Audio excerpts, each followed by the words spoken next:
তো এই লাটকানটা বানানোর জন্য সবার প্রথমে আমি মেন কাপড়ে এরকম গ্রাউন্ড একটা কোনো শেপ দিয়ে এরকম একটা শেপ কাটিং করে নিচ্ছি। তো আপনারা দুটো কাপড় কাটতে হবে, দুটোই মেন কাপড়। আমি এখানে লাইনিং কাটিং করেছি, কিন্তু আপনারা দুটোই মেন কাপড় কাটিং করবেন। তো এই যে দুটো আমার কাটিং করা হয়ে গেছে দেখতে পাচ্ছেন। এরপরে কি করতে হবে, পরে সোজা পাটের উপর এভাবে সোজা পাটটা রাখবো, রেখে পুরো রাউন্ড করে সেলাই করব। একটুখানি আমরা ফাঁকা রাখবো যাতে আমাদের উল্টানোর সময় সুবিধা হয়।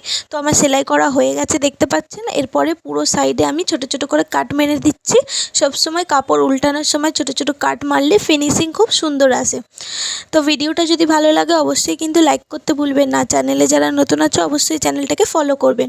এরপরে কোনো একটা ছুঁচালো কিছু দিয়ে এইভাবে উল্টে নিতে হবে, ঠিক আছে? মানে মেন পার্টটা এইভাবে বার করে নিতে হবে। তো আমি উল্টে দেখাচ্ছি কিভাবে উল্টাবেন। এইভাবে বার করে নেবেন, নিয়ে আস্তে আস্তে করে টেনে, এই যে আমার বার করা হয়ে গেছে। আর এই যে একটুখানি ফাঁকা রেখেছিলাম ওটা আমি সেলাই করে দিয়েছি, দিয়ে ভালোভাবে এটাকে প্রেস করে নিতে হবে।